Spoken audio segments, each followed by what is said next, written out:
The power grid has no storage. No battery as you imagine.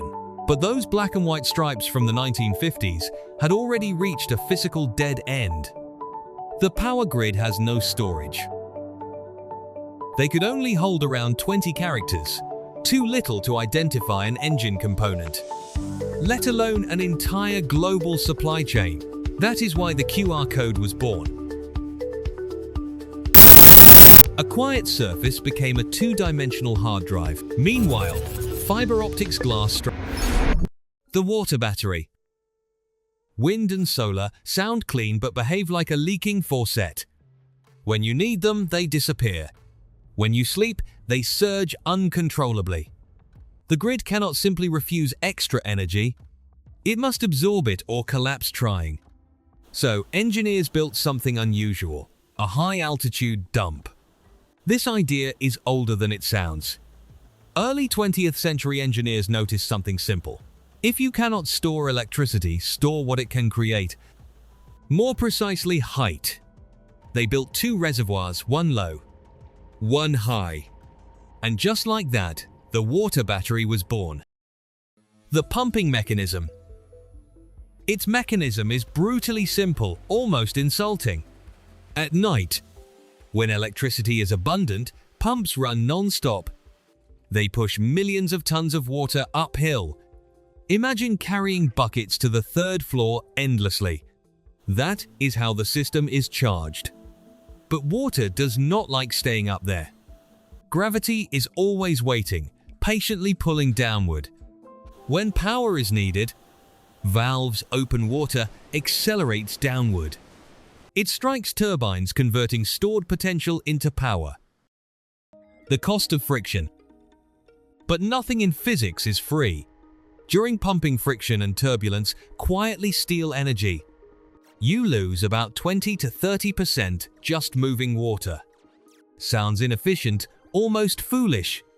Unless you realize the real game is not physics. The real game is timing. Energy arbitrage. At 2 a.m., electricity is nearly worthless.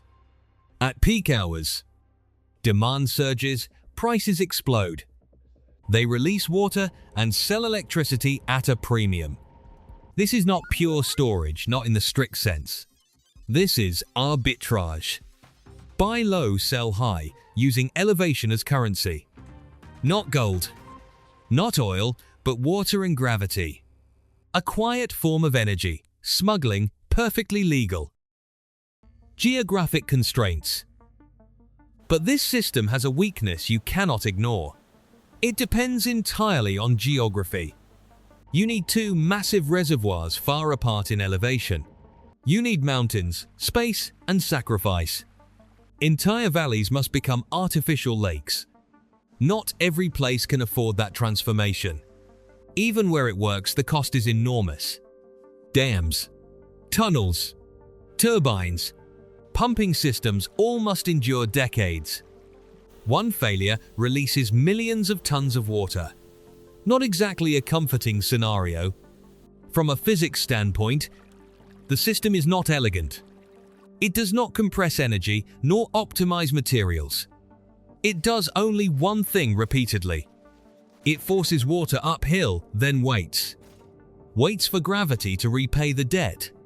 Simple, but remarkably reliable. That is why, even with lithium batteries and new tech, water batteries still dominate global storage capacity.